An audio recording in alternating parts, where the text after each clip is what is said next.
My dear friends, welcome to my channel. Friend, आज मैं आपके बीच लेकर आया हूँ 12th क्लास इंग्लिश बुक का पोएट्री सेक्शंस, जिसका 4th लेसन है ode to autumn. Ode to autumn के लेखक हैं जॉन केट्स। तो इस लेसन का, इस पार्ट का, इस पोएट का सबसे पहले हम पोएट का इंट्रोडक्शन देखेंगे। तो इंट्रोडक्शन है, John Keats was born in 1795, यानी जॉन किट्स का जन्म जो है 1795 में हुआ था। कब हुआ था? 1795 ईस्वी में जॉन किट्स का जन्म हुआ था। He was son of a hostler and stable owners, यानी वह स्तबल के मालिक के पुत्र थे। वो जो थे स्तबल के, यानी घोड़े के स्तबल जो होते हैं, घर जो होते हैं, है ना, उनके मालिक यानी ऑनर के क्या थे? तो पुत्र थे। कौन पुत्र थे? तो जॉन किट्स थे। ठीक है। नेक्स्ट है आपका कि John Keats had to spend the first 9 years for his wife in London. वह अपनी पत्नी के लिए लंदन में 19 वर्ष बिताया। यानी कि जॉन किट्स ने अपनी पत्नी के लिए कितने वर्ष लंदन में बिताए थे? तो 19 वर्ष बिताए थे। कहाँ बिताए थे? तो लंदन में बिताए थे। यहाँ पे आपका ऑब्जेक्टिव क्वेश्चन जो है क्लियर होते जा रहा है, तो आप पॉइंट पे ध्यान रखोगे, गौर करोगे या नोट्स बना लोगे, लिख लोगे। Friends, he was apprenticed to a surgeon of 14, यानी कि वह 14 वर्ष की आयु में शिष्य से जो है शल्य चिकित्सक बनना चाहते थे। यानी कि वह जो है स्टूडेंट से शल्य चिकित्सक 14 वर्ष के उम्र में ही बनना चाहते थे। He gave us surgery in 1817 and published a volume of poems. वह जो है 1817 में शल्य चिकित्सा को छोड़कर अपना काव्य संकलन निकाला था। यानी कि उन्होंने 1817 में जो है चिकित्सा की जिज्ञासा को, डिजायर को छोड़कर वह जो है काव्य लिखना प्रारंभ किए थे। और 1817 में जो है ना, वो अपने पहले एक पोएम के वॉल्यूम को, यानी कि अपना काव्य संकलन को निकाला था, पब्लिश किया था। ठीक है फ्रेंड्स, तो यहाँ पर पॉइंट आप जो है आप एक पेज और कलम ले लो और लिखते चलो। ठीक है, ताकि आपको एग्जाम में जो है ऑब्जेक्टिव को अलग से याद ना करना पड़े। एग्जाम के लिए आपको ये वीडियो देखकर ही जो है ऑब्जेक्टिव क्लियर होते जाए।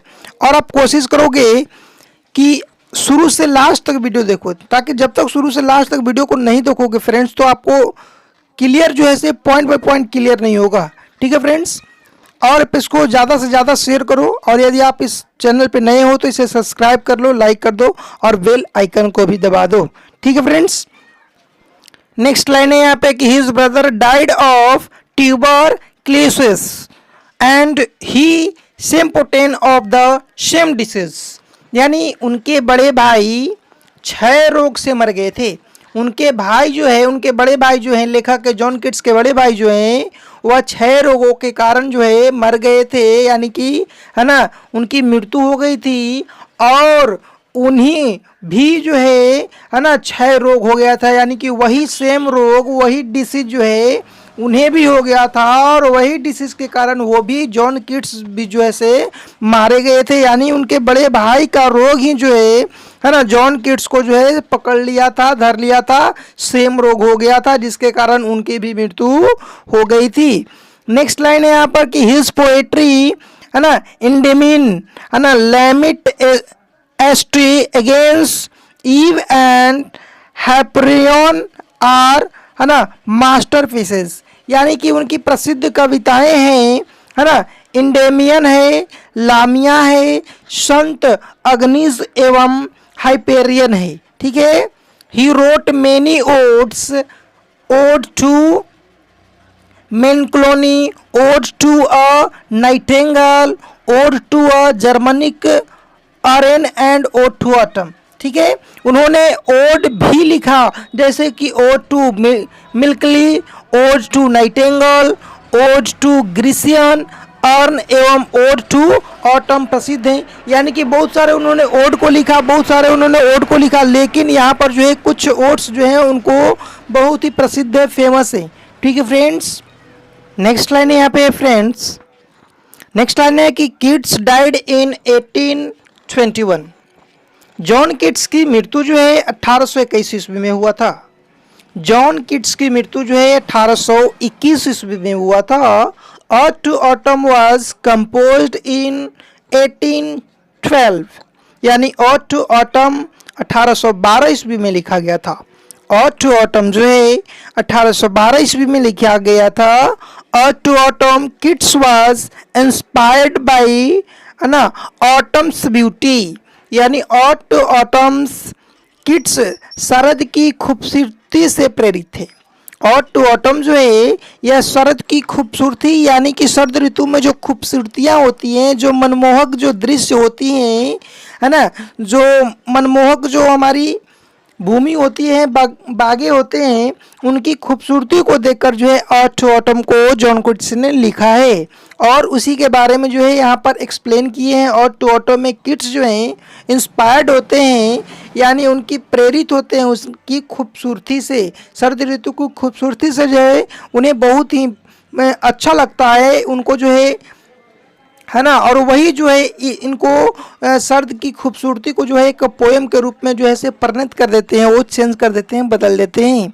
ठीक है फ्रेंड्स, तो इसमें जो भी हमने अभी तक इसका इंट्रोडक्शन बताया, तो इसमें सारे जो पॉइंट हैं वो ऑब्जेक्टिव है फ्रेंड्स, और ये बहुत हद तक क्वेश्चन जो है पूछता ही पूछता है।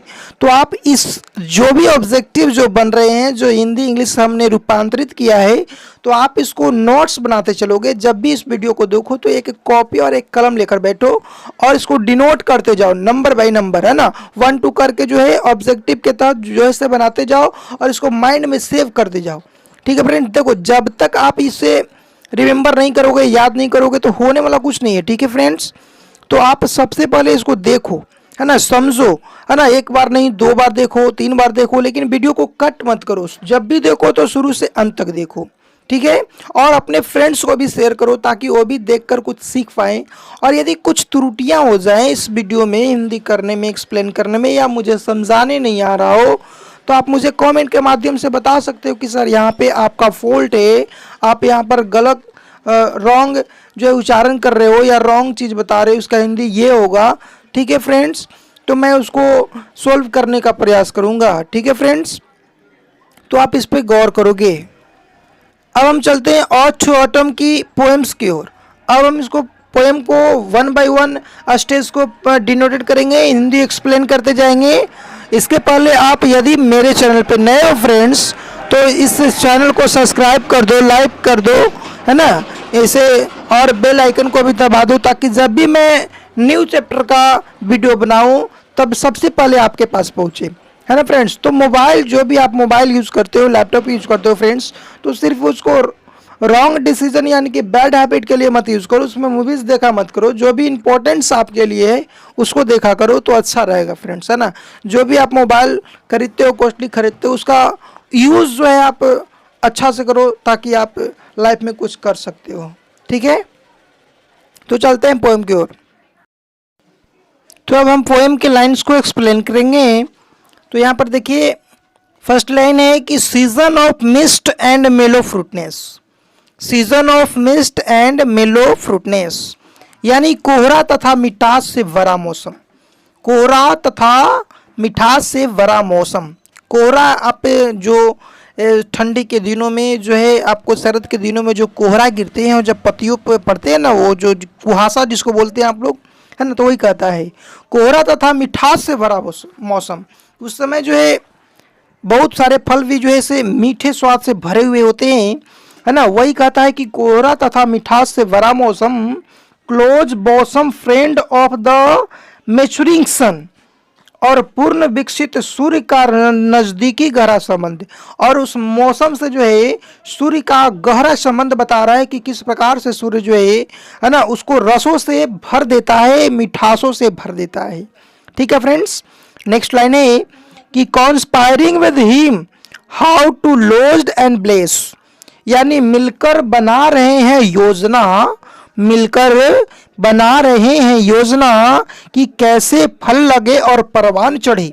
यानी कि सूर्य और यहाँ पर मौसम की बात करता है, शरद ऋतु की बात करता है कि दोनों आपस में मिलकर कैसे जो है योजना बना रहे हैं, एक जो है आइडियाज बना रहे हैं, योजना बना रहे हैं कि कैसे फल लगे और उस पर परवान चढ़े, यानी कि कैसे जो है पेड़ में फल लगे और कैसे जो है बढ़कर वो मिठास से भर जाए, है ना, और उसकी सुंदरता को बढ़ाए, है ना। With fruits the vines the round the hath gaps runs, है ना, और अंगूर के पौधों को लाद दिया जाए जो छप्पर पर चारों तरफ फैल जाए। और किस तरह अंगूर के पौधों को छप्पर पर लाद दिया जाए कि चारों तरफ जो है से वो फैल जाए, है ना। ये दोनों सूर्य और मौसम जो है से क्या कर रहे हैं, एक दूसरे को, है ना, एडवाइस दे रहे हैं, यानी कि योजना बना रहे हैं।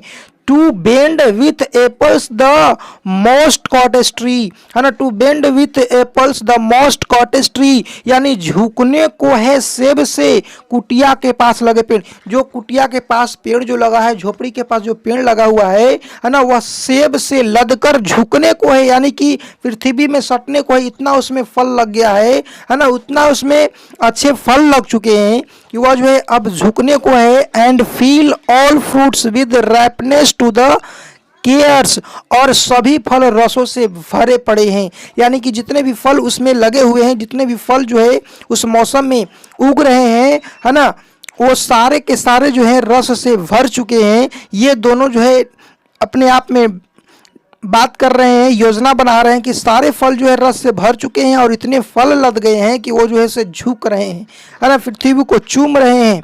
ठीक है फ्रेंड्स, नेक्स्ट है कि to swell the ground and plump the hard shells, है ना, कहता है to swell the ground and plump the hard shells, यानी कट्टू को फुलाकर बढ़ा दे। कट्टू यानी कद्दू को कह रहा है, कद्दू को फुलाकर बढ़ा दे तथा बादाम के पेड़ के छिलकों को, बादाम के पेड़ के छिलकों को, यानी कद्दू को कह रहा है कि लंबा कर दे, जितना ज़्यादा है उसे लंबा कर दे, है ना, और बादाम के छिलकों को मोटा करने की बात कहता है, बादाम के छिलकों को मोटा कर दें। ये सूर्य और मौसम जो है आपस में बात कर रहे हैं, है ना, कि कद्दू को लंबा कर दे और बादाम के छिलकों को मोटा कर दे। With a sweet kernel to set budding more, और उस मीठे बीज से मोटा बना दे और कली को भी फैला दे। कहता है कली को फैला दे, फूल के कली को फैला दे, और वो जो बादाम जो है उसके छिलका को मोटा कर दे और उसे मीठा बना दे,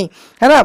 and still more later flowers for the bees, और कहता है तब और भी ज्यादा, है ना, एंड स्टील मोर, तब और भी ज्यादा लेटर फ्लावर्स फॉर द बीज, है ना, यानी कि बाद में फूलों की मधुमक्खियों के लिए ऊर्जा दे। ये जो मधुमक्खी जो होते हैं, है ना, वो सारे जो है कली पर बैठकर उनके रसों को चूस लेते हैं, है ना, और अपने छत्तों में जाकर जो ऐसे बैठ जाते हैं ताकि उससे मध तैयार किया जाता है। वही कहता है सूर्य जो है मौसम जो है योजना बना रहे हैं, है ना, कि तथा और भी ज़्यादा, यानी कि बहुत अधिक, है ना, उस कली को जो है हम लोग रसों से भर दें। बाद में फूलों की मधुमक्खी, यानी कि फूलों पर मधुमक्खी जो है बटकर अपनी जो है ऊर्जा प्राप्त करे, उससे जो है अपनी मध को बनाने में सहायता करे, उसको रस को चूस कर मध को तैयार करे। Until they think warm days will never kisses, जब तक वे सोच ना ले कि गर्मी का दिन कभी खत्म नहीं होंगे, यानी तब तक जब तक वो सोच ना ले, उनको विश्वास हो जाए, मधुमक्खियों को बिलीव हो जाए, विश्वास हो जाए, है ना, कि अब गर्मी का दिन जो है कभी समाप्त नहीं होगा, हमेशा इसी तरह जो है से रहेगा, रसों से भरा हुआ, और वो अपने छत्ते को जो है से मधु से भर, ताकि उनकी वो जो रस जो है फूलों से ग्रहण करे, उनकी जो छत्ता जो है मधु से एकदम चिपचिपा हो जाए, है ना, वो मधु से अपनी छत्ता को भर ले। ठीक है फ्रेंड्स, फिर मिलते हैं नेक्स्ट वीडियो में। वीडियो लॉन्ग हो जाए।